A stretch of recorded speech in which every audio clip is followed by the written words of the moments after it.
I'd just like to, close by making a pitch for somebody else's book. When I had the opportunity last month to do a long interview with Brother Wilhelm for my next book project over at the Cafe Romeo last month, he told me about a very interesting new book that's coming out this spring. It's called Restructuring the Power of Unions. It Takes a Movement. It's by a fellow named Jack Getman, who was a law school professor here at Yale in the 60s and the 70s, a guy who was a longtime ally of Local 34 and 35 during their organizing and strikes.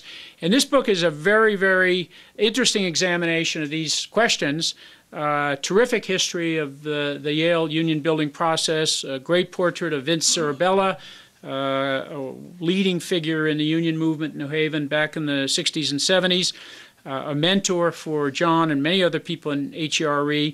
It's a great book that describes the rise and fall of the Unite Here merger, some of the developments recently in Change to Win, and I'd highly recommend it in addition to the book that's on sale tonight, because it has a very big and very interesting dose of local labor history. And yeah, I mean, I think if you looked at the Hart poll that the AFL-CIO did after the debacle of a month ago in Massachusetts, a real major driver in that vote outcome was the economic distress of working class people in Massachusetts, and the feeling that the Democrats locally and nationally are not in touch with that.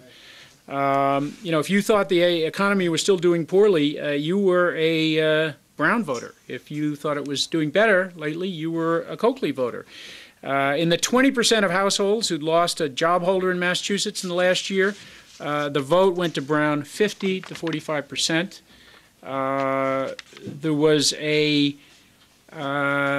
Coakley lost by a 20% margin among voters without college education, primarily, blue-collar workers who've been really slammed by the recession. That same group in Massachusetts in 2008 elected Obama by a 21% margin. That's a 41-point net swing, that segment of the electorate. If that's not a wake-up call and a warning sign to the national Democrats or the ones in Massachusetts still trying to recover from this, I don't know what is.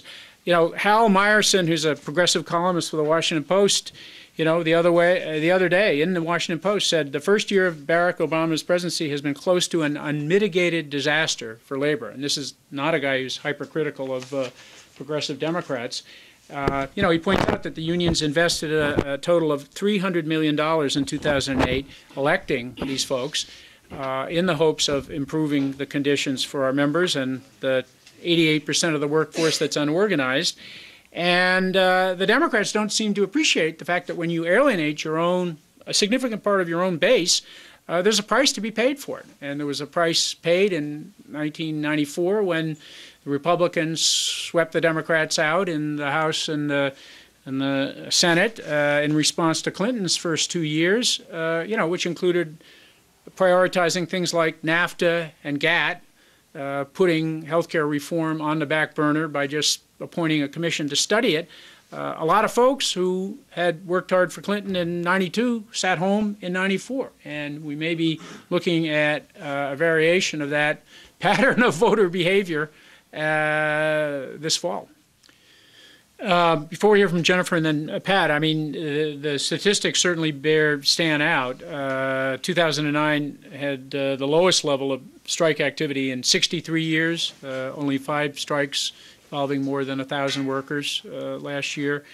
And using that as the definition of a major work stoppage, there were an average of 83 strikes of that scale in the 80s, 35 per year in the 90s. We were down to 20 per year between 2000 and 2008, and last year it was 5. So that's a trend line that definitely confirms an erosion of what traditionally has been one of labor's most potent weapons. If a small fraction of the money that had gone into electing Patrick, who's now, if they don't send a helicopter soon from Washington to airlift him out and give him a job in the Obama administration, he could finish 4th, perhaps, this fall if he runs for re-election. I mean, totally alienated all parts of the labor movement, very low approval ratings. And let's hope that's not Obama's future. But to the extent... One note of follow-up, though Mazen Qamsiyeh is safe at this moment, the Israelis did build a watchtower on top of Ushgrab Hill. More at our website, thestruggle.org.